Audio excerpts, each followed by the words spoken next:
Hi, welcome to today's podcast. If you're watching on video or listening to it on Spotify, then I hope you can enjoy me talking about when is the right time to set up your recruitment business.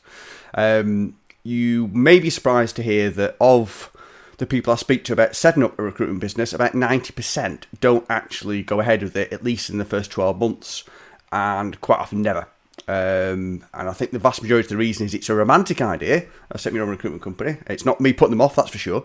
Although I don't sell the idea of setting your own recruitment company because it's a life choice. It wouldn't be morally right for me to try and persuade you to set your own recruitment company. Plus, I only back a very small number of recruiters, so it's not like I need extra people. But no, there's a vast majority who don't go through with it, and that's why it got me thinking about, okay, when is the right time to set up your recruitment company? Because some of the people I speak to don't think it's the right time, now or never.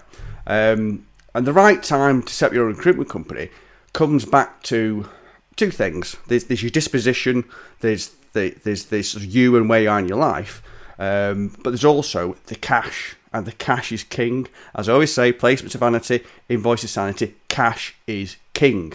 So when you set up your first recruitment company, first, I'm probably the only one, if you're good at it, it's all about getting through the first year. It's the cash of getting through the first year that counts. Once you get past the first year, you should then have a good foundation to grow your business. Okay, so what gets you through the first year? Okay, this is where it comes down to when is the right time. So first of all, you need to have sufficient experience. I get a lot of people that contact me within 12 months of being a recruiter. And I politely say, look, in the first 12 months, you might think you've got it, but honestly, it takes a lot longer to really get to grips with being a good recruiter.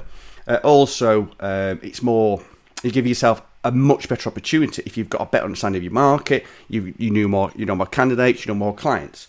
Because what you can't afford to do when you set up your recruitment company is fail. I don't do failure. I've never had businesses fail. I don't do failure, and emotionally and financially for you, failure, you can't set up to fail. You've got to get it right.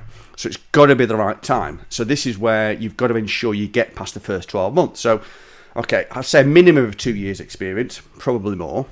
But then also you've got to be a high billing recruiter, or at least a decent billing recruiter. So a minimum of 150 if you're on perm, $250,000 if you're on contract. The reason why it's more on contract is as a recruiter, you probably won't see the costs that come from factoring, because you have to factor your contractors to pay them. And there's a cost involved with that, and that takes out a fair chunk of the profit. So for the 250 grand, that's the actual what you get net from that is lower. So that's the level you need to be at. But this is where I have the conversation with the people who are looking to set up to get to ask them to understand where their money comes from. Where in your environment now where you work, do you actually benefit from being there? What I mean by that is your income transferable? Do you rely on the company brand? Do you rely on being on PSLs? Do you rely on the database? Are there things within that environment you won't have when you're on your own? So what I suggest is that you look back at the previous 6-12 months, list all your placements next to candidates, where you got them from, vacancies, where you got them from. A lot of people go, oh no, I got all my vacancies from LinkedIn, they're all my own, blah, blah, blah. And I say, look, no, honestly, do it. You might be surprised, do it. It also helps you with your business plan. If you want to work with me, it helps me understand where you get your money from, so I can help you make more money from where you get it from now, and see where you're not, and maybe help you with that as well. So you've got to understand where you get your money from. Then you've got to be able to do a sales forecast. And doing a sales forecast is based on looking at where your money's coming from and how quickly you're going to ramp up. So you do a sales forecast based on when you're going to place. Then you've got to bear in mind when those people will start, and then where the cash will land.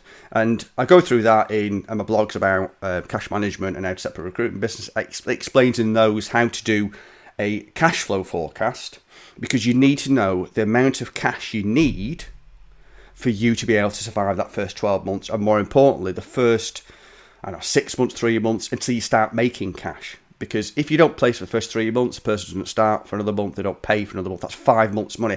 Have you got the cash? Okay, so that's a big thing for when is the right time to set up. Have you got the cash, either from an investor, from your savings, whatever it might be? You need the cash, so that's the right time. Okay. The other thing that you've got to bear in mind about being the right time is are you mature enough to be able to work from home? Are you mature enough to be able to work without responsibility? Are you mature enough to be a business owner? And the reason why I say that is I have seen recruiters not working with me, I hasten to add, they've gone off, but they've been billing, I don't know, 150 grand, whatever it might be. They've been off, set up their sole trade, and all they're interested in is taking more of the money. They want to take, rather than the 30%, which generally you get if you're an employee, you take 30% of your billings, they want the rest of it. And they've gone out and they take the cash, and then they go on a bender, and then they go back and they start recruiting again to make more money. And it's really just a lifestyle thing where they want to be able to do what they want, have more cash, and then, just spend it and be playboys, playgirls, or whatever the term is nowadays. That's the wrong thing to do because it's a recipe for disaster. It really is. At some point, you won't be able to get back and generate those billings. A VAT bill will come up, a tax bill will come up. It's just not the right time. But also, your consideration of when is the right time to set up is what you ultimately want to achieve. What do you want to achieve in your recruitment business? Is it you want a lifestyle business, so you want to work on your own from home, generate enough cash that you can have a nice, healthy living? Okay, I don't necessarily advocate that. It can work for some people, but the amount of people I've seen that have done it, and after the first year, 2 years, 3 years, they start to get a little bit too content, maybe a bit lonely, a bit lazy, lack of motivation, it becomes a bit samey, and they can't get the inspiration to do it anymore because it's not getting you anywhere. The idea of a lifestyle business, it means that the golf gets more, and playing with the kids gets more, and you don't start till later. Sky Sports gets you, wherever it might be. So that for me personally, I don't think it's a good idea. Some people do it very successfully, but it's your disposition. My recommendation is for you to last as a recruiter is to at least employ some staff. I'm not saying you have to build a huge business, but employ some staff, because that gives you the peer pressure to perform. It keeps it interesting, and also it gives that revenue that if something happens, say you fall ill, whatever it might be. So it's important within hopefully the first 12 months, if not 2 years, to recruit somebody to keep you going. So coming back to your aspirations. If your aspirations rather is a boutique business, so 3 or 4 people, 5 people, then okay, that takes a little bit less experience. If you're looking to build something more significant, 20 or 30 people, that takes more experience. But in saying that, it depends if you're doing it on your own. So are you doing it on your own? Have you got a business partner with you, i.e. a recruiter that you've worked with in the past or working with now, somebody who's got some experience, or are you going to work with somebody like me, a mentor, somebody who's going to help you on that journey so you don't necessarily need that experience? Because setting up on your own, it's a brand new job without an instruction manual. Okay, so you move into a new job and you've got no support base and you've got to learn all the skills of growing and running and managing a business, but you've got nobody to show you how to do it. That's a hell of a risk. Okay? Building a recruitment business isn't rocket science. I'm not going to say it is. But there's a lot can go wrong, but there's a lot of distraction. And it's the distraction that can hamper your growth in the business, because you've got VAT, you've got marketing, you've got IT, all the other things. So this is where I do heavily advocate is having somebody there that you can talk to help you with some of the basics that you've got to learn as a business owner. The accounts, how to deal with IT, how to deal with marketing, is having somebody alongside you. It's also somebody to talk to run through your ideas. It can be a bit of company. You can sometimes need the motivation. And also, I think a big thing is the peer pressure. Because if you're working with, say, for example, somebody like me, I'm super ambitious on all the businesses to grow massively and, turn into great wealth-generating businesses. I don't take control. The business people that I set up and work with, they're in control. If they want to keep it small, they keep it small. But I'm bound. I'm like a puppy. I'm always bound with enthusiasm to build it bigger. And that can really help if you've got somebody that's got that motivation to keep you going. Because if you're on your own, it's very easy to become too satisfied. And also, you may not know how good you can be and where you can go. But also, if you've got somebody with you who is experienced, they can help you get there quicker, easier, with less stress. So if you can find somebody you can work with that you feel is going to help you from that side, you trust, and you've got the experience, that can bring in the when is the right time to set up a business.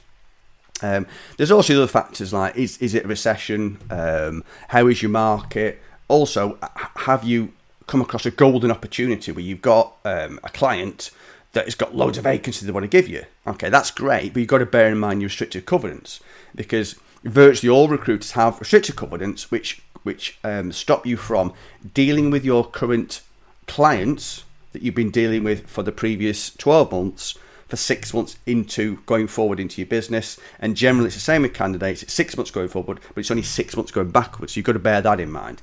You may have a friendly employer that isn't going to hold you to your covenants, but it's something you've got to consider when you're setting up, is if you're going to keep those covenants, that can potentially hold you back. So there's various things to consider when you're looking to set up. Have you got support of your partner? So if you're married, or you've got a girlfriend or a boyfriend or whatever it might be, it helps considerably if they're supportive of you, because there's going to be times that it might be stressful, you've got to work long hours, and if they're not really buying into it, it can hold you back, because you do need support of the person next to you. So you've got to bear that in mind as well. Also, I get a lot of recruiters bearing in mind, as I did when I set up, they want to buy a house. So if you set up a business and for the first 12 months, you're not going to get a mortgage. Or, well, I can't say for certain, I'm not a financial advisor, but you're certainly going to struggle, because you probably need to be trading for 2 years. A lot of people think it's 3 years, but not, it's 2. So you've got to bear that in mind, is if you want to buy a house. There's ways you can maybe mitigate that, but that's something you do have to consider. Don't go stampeding into setting your own business, then go, oh shit, I can't buy a house now because I haven't got more than 12 months accounts. So that's something to consider as well. But the overriding thing for me is you've got to be able to demonstrate to yourself you've got the cash to get you through the first year. And that's not cash saved up. That's generate the cash and actually fund enough to get through the first year. Because ideally what you want is not just enough to get through the first year, it's enough to have some fat in it in case things don't according to plan. But preferably hire 1, if not 2 people in the first 12 months, and at least you've got the ball rolling. So the other thing I forgot to mention about when is the right time is getting your first 1, 2, 3 members of staff is usually the hardest. The safest possible option of hiring your first member of staff is somebody that you've worked with that you know is a guaranteed biller. So you're going to get on with them, you know they're good, and they know they're going to work out. So if you've got an opportunity, there's somebody that you know you worked with previously or you work with now that would like to come with you, either as a partner or as an employee, that could be the right time to strike, because you're going to get that critical mass immediately. Because if you can have that critical mass immediately, that helps flatten things out, because you can have a bad spell, but if there's 2 of you or 3 of you, then there's a much lower chance you'll all have a bad spell, so you'll be able to get through. Also, as I mentioned, it can be difficult on your own. So if you've got 1 person with you or 2 people with you, it can help massively in the enjoyment of the environment, the inspiration and bouncing off things. It can make it a lot easier. So the timing can be based on you've got the opportunity to partner with a colleague, previous colleague, or there's somebody that you think would come with you. You can ask them, say, look, I'm going to set my own business. Want to start making cash in the first 3-6 months. Would you want to come with me? If they do, great. Then that could be the right opportunity. What I would say, going right back to the start of this podcast, the 90% of the people that don't go ahead with it, for some people, it's never the right time. It is, you want it, you dream of it, the idea of it is fantastic, but the fear factor holds you back, and it'll never be the right time. And I think you've got to look at yourself and go, okay, am I making excuses it's not the right time? Or is it just not for me because it's not for everybody? I'm an evangelist for it because I've set up my own business, 2 businesses, and absolutely loved it. Absolutely loved it. I work with businesses now and I get my buzz vicariously through them.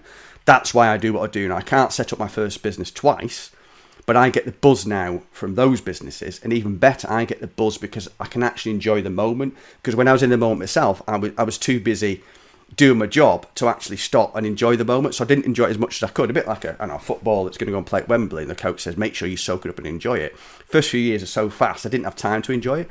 But the buzz I get now from the other people that I work with billing, that's why I do it. So yeah, setting up on your own, it's amazing, absolutely amazing. However, for people that are risk averse, that people that are very, very concerned, worried about putting the money in the bank to cover the mortgage of the family, it isn't for everybody, and you just got to accept that, and I don't try and persuade people to do it, because you've got to understand that. But I think the quicker you do, the better, because you don't want to spend time wondering and thinking about it. But conversely, it's a well-known fact that biggest regrets people have in life are the things that you don't do. So, you've got to bear that in mind, that, okay, do you want to look back in 10, 15 years' time and go, shit, I wish I really did it? You've got to bear that in mind. But I'm not going to try and persuade you to do it, because it is a big life decision.